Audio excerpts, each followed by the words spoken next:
Hello, everyone, and welcome to the very first episode of the Perform Sports Tech podcast. My name is Samuel, and in a couple of minutes, I'll introduce you to the official host of this podcast. But for now, let me introduce you to what you're going to be finding in this space. So, who is behind all of this? Kennis Group, an international professional congress organizer and association management company founded in 1965, headquartered in Geneva. For over 60 years, Kennis Group has been shaping global medical and scientific exchange. We go beyond logistics to create spaces where knowledge thrives and ideas turn into impact. We have delivered more than 4,300 conferences in over 100 cities around the world with over 220,000 participants per year. Our mission is to empower knowledge, further quality learning, create cross-disciplinary collaborations through professional events, communities, educational programs. And that same idea is the seed of Perform Sports Tech. In one line, it's a year-round knowledge, validation, and collaboration platform where sports, science, and technology unite to accelerate professional sport and athlete performance with a flagship summit built exclusively for professional and elite sports.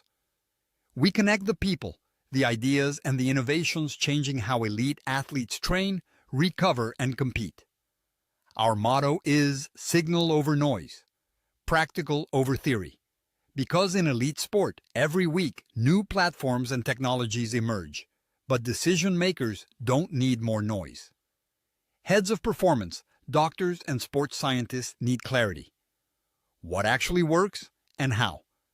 That's what Perform is here to do, to identify, validate, and accelerate technologies that genuinely improve athlete performance, health, and longevity. So, who is this for? If your decisions impact how an elite athlete performs, recovers, or stays healthy, this platform is for you. Whether you're a head of performance, sports scientist, coach, club, or federation leader, sports tech startup, investor, researcher, or an athlete yourself, Perform is built with you in mind. And finally, what you've all been waiting for. I'm really happy to kick off the Perform Sports Tech podcast. And now to your host. He's a sports scientist, a performance director, a really well-renowned person within this world.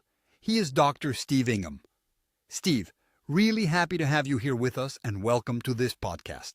Thank you for that introduction, but also just listening to you describing what Kennis is trying to do. I think that it addresses some really important needs. I think that the community, creating conversations, the connections, providing clarity for people, I think it's going to be so important, because when you're trying to aspire to a goal in a team, you can actually feel quite disconnected. It can feel quite a lonely pursuit.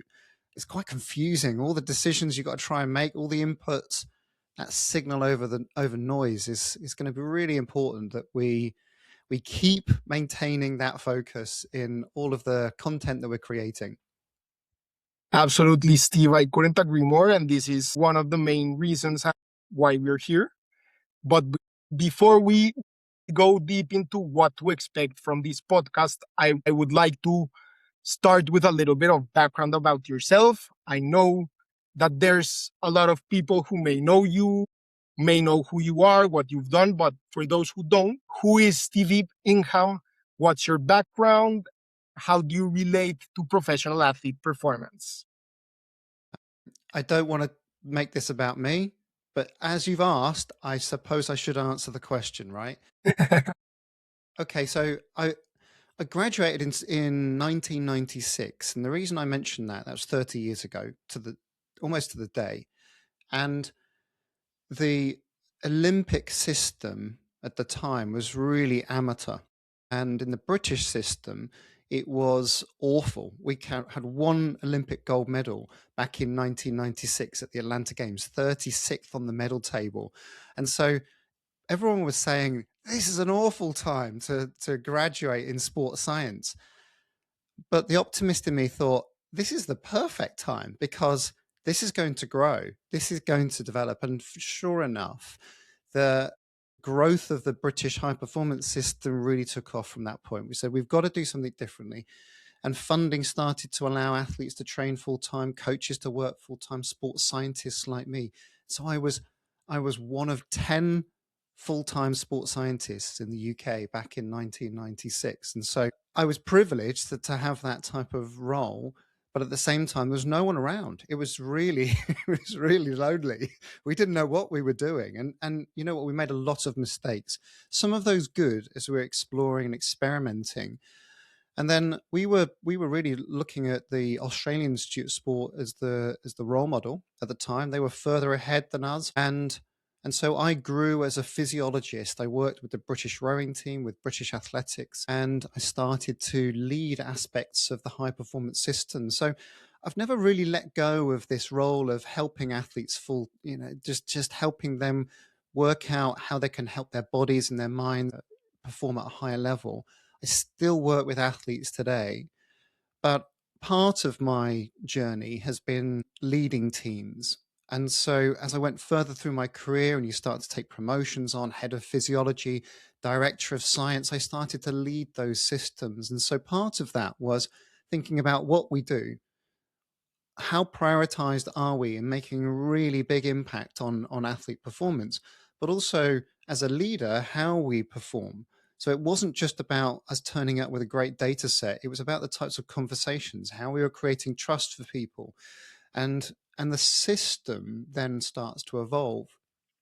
And so I worked in the British high performance system till 2016. And then I went solo, set up my own company, and I consult.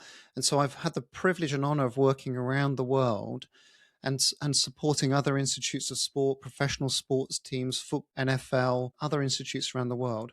And I also apply these principles into corporate spaces. So helping executives who are trying to aspire to high performance.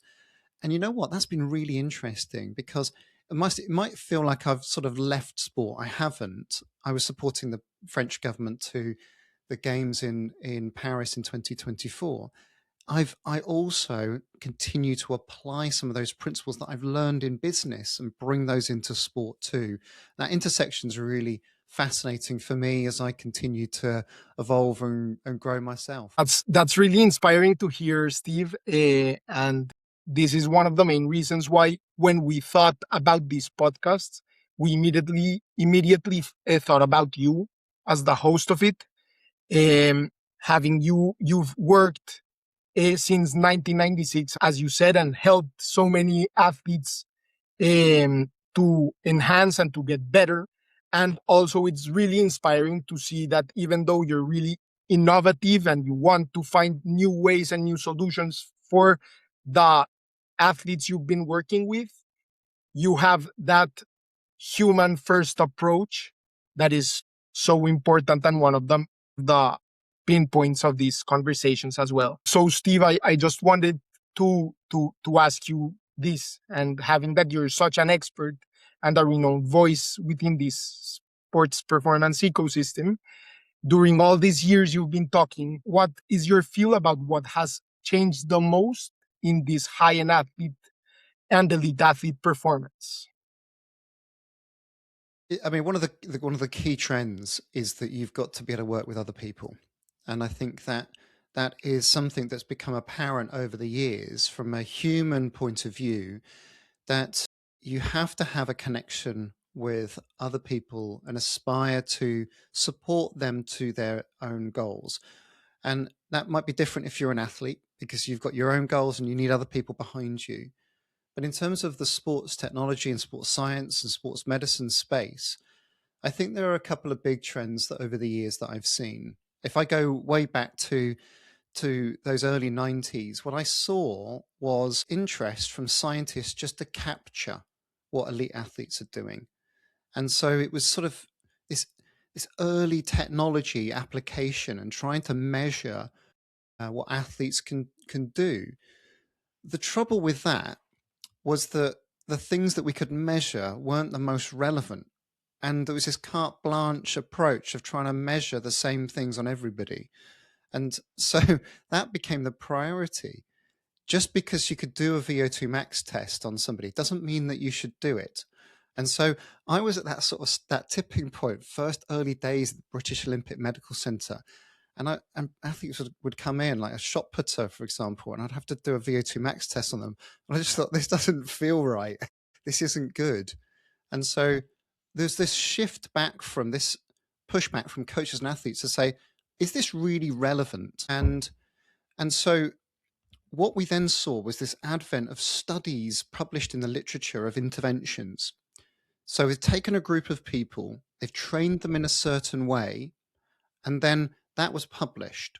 And because it was published, it became this sort of sacred text. And then sports scientists felt like they should be applying those findings to athletes.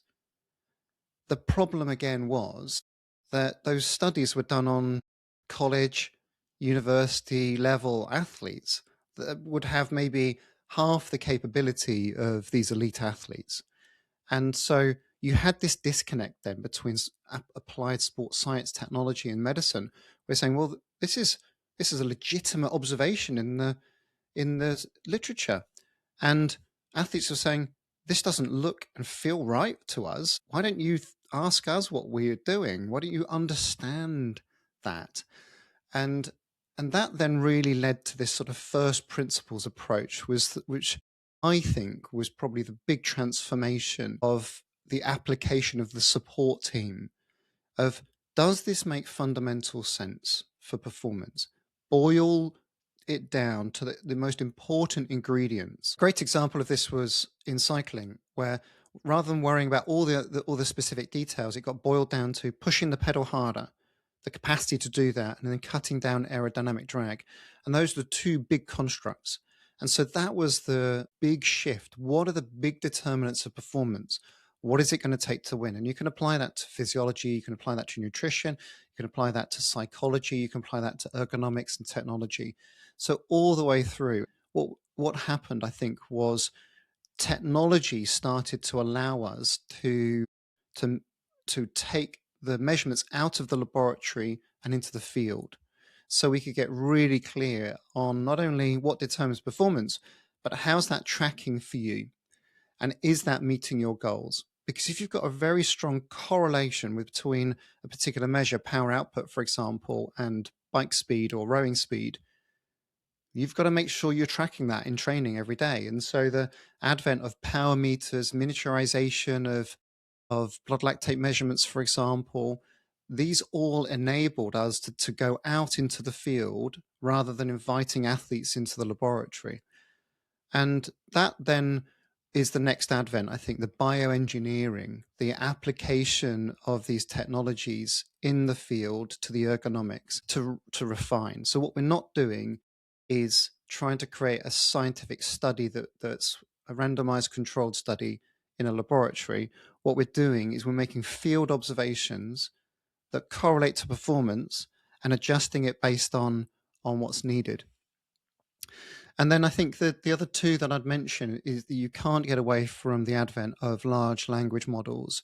Currently, the advent of AI, we will be out of date by the time that this episode is published. It is moving so fast, and the capability and the automation of deep analysis and cutting down a lot of wasted analysis time of processing data, for example, is done in the click of a button. What used to take us hours of going through data point by point is now systemized.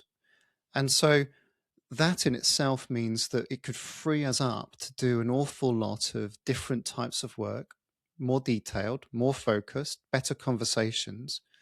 And the last one I'll mention that I think is worth highlighting is the change in perception around the psychosocial dynamics within teams. We used to have these scientists, technologists, medics turn up and say, you should be doing this, you should be doing that. And coaches had this sort of disconnect of, why are you telling me what to do? I know what I'm doing. And coaches have had to evolve over time to be great leaders and managers of support teams.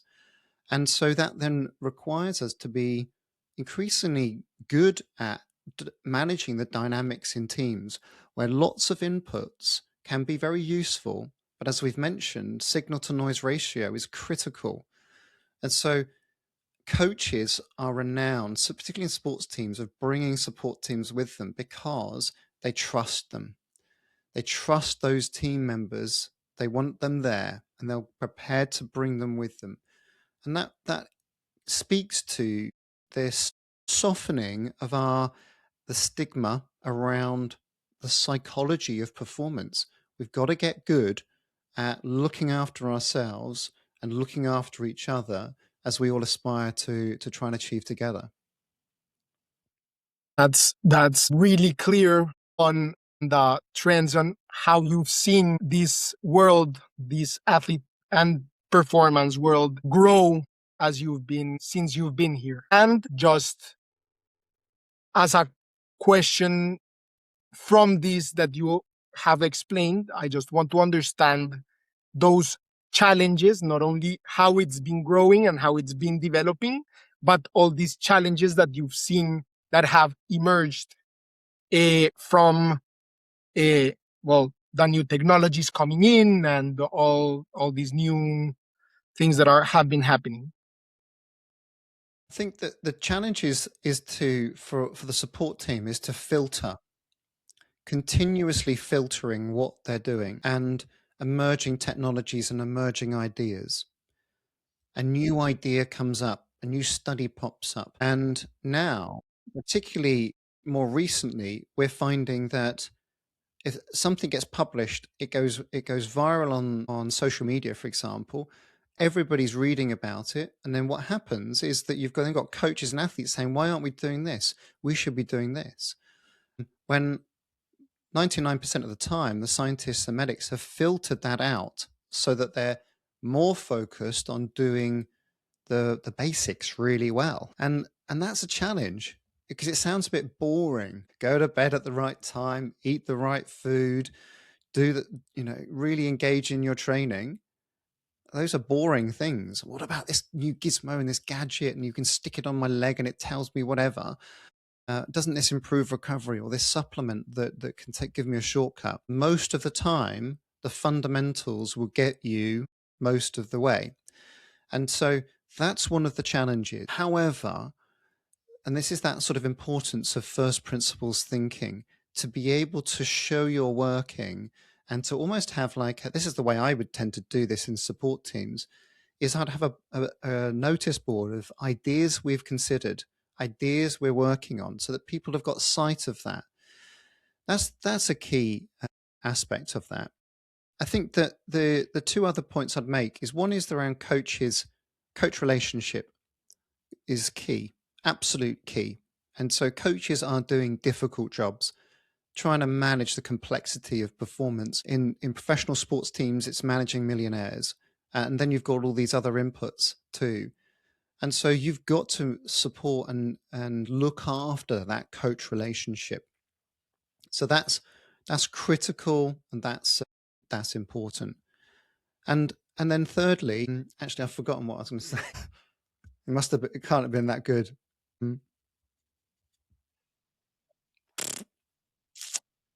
Yeah, I've got it. And then thirdly is to continually take this learner mindset. The mistakes that I've made over the years most of them have come from thinking, I've been there, I've done it, I know this one, I'll take the shortcut, rather than asking the questions, thinking about that person's context, doing the needs analysis, checking in with that person. As soon as I start to try and develop a heuristic and a shortcut, then I make mistakes. It's not as accurate. It's not as on point. It's not as effective. And so just as you're getting more experience, keeping that learner mindset and thinking, I'll take a fresh approach to this, even though I've been there and done it. Okay. And this is one of the main reasons why we decided to create not only this podcast, but this platform as well. And this just to pinpoint these challenges as well and seeing which ways we can make the athlete performance and the sport that performance world better, and to empower knowledge exchange around this professional athlete performance and the new technologies that are shaping it, right? And so after this great introduction and these so insightful challenges and all these things that you've seen, Steve, I just wanted to ask you, what should people expect to get from this podcast and the upcoming episodes? My hope is that by the time somebody's finished listening to our conversation, people will have a different way of thinking, some clarity, a connection with another expert around the world. And so I'm really hoping to create some rich conversations, hear about people's backgrounds. I think that's important because the context from where these experts have grown and how they've developed, I think is important that people connect with that. Insights into their specialism. We'll invite experts in and ask them, what do they know? What have they really learned? And boil that down to some really big priorities and insights so that people have got clarity through that noise. But I'd also like to open up the nuances and the subtleties of interpreting information, because one size does not fit all. And so thinking about the different ways in which knowledge can be applied is critical. I would expect, and I think this will be different, I would expect to hear skepticism, people saying, I don't know, people saying, well, it depends. And I think we've got to be prepared for that, because I don't think it is as credible and certainly I think in the podcast space, we've got a lot of noise here where people are saying, this is the way to do it. This is the protocol. This is the thing. And that's an absolute way of thinking, not a nuanced, contextual, applied way of thinking, which I think is true to a lot of practitioners, coaches, athlete pursuits. And I'll also be asking people, what does the future bring? Because we've got to be thinking about staying up to date as the world adapts, and hearing what experts are seeing as the growing trends that we need to be aware of. Great, Steve. And this is actually why we're here. We don't want to bring like the absolute truth. We want to bring the questions and have different sides of the story so that we can have like a clearer view. And what I was speaking about before, empowering that knowledge exchange. And that knowledge exchange brings different points of views and explaining that there's not always going to be like a perfect truth almost.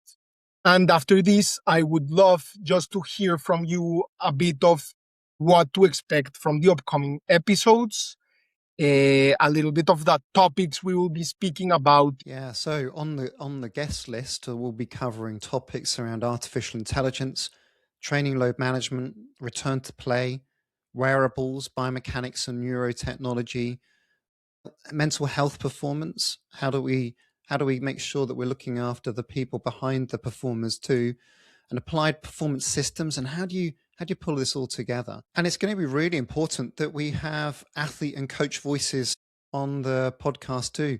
Is I think one of the things that we can get limited by is we're all just thinking about technology and sports science and how does this apply, when actually we should be hearing from the consumers of and the recipients of the people that we're trying to support. And if we're learning together about how we apply our thoughts, we should also be thinking about the recipient too. I couldn't agree more, Steve. I think that it's pretty clear what we're aiming to build here, what we're building here, what this podcast is going to be about. Now people understand who you are and the importance of the host behind it as well. I don't know if you have any last words you want to address before we close. And I am absolutely thrilled that you're here. And before I hand into you, follow us in the different social media, Perform Sports Tech. You can find us in Instagram, in LinkedIn, and performsportstech.com. So you can find us there and everything that is coming. No, thank you, Samuel. Look, I'm really excited to partner with Kenneth. I think that what is fascinating, and particularly I'm interested in here, is tapping into the expertise that Kenneth has. 6 decades of creating communities is an incredible experience base that I think hasn't really been tapped into in elite sport. And if we can create a place that people can have a community, some connections, better conversations, so that people feel supported in the pursuit, but they also feel challenged and that they have some way of gaining clarity through all of this. I'm looking forward to the conversations. I'm really looking forward to the upcoming summit and the content that we're going to be putting out online.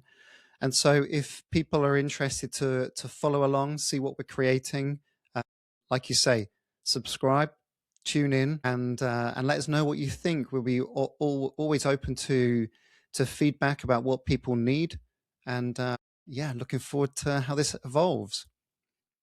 Absolutely. Well, Steve, thank you so much. And from now on, this is all yours. This space is yours. And I'm just going to be another listener more and really happy to hand it over to you. Hey, well, thanks for throwing the door open to me. I really appreciate it. And yeah, looking forward to getting into it.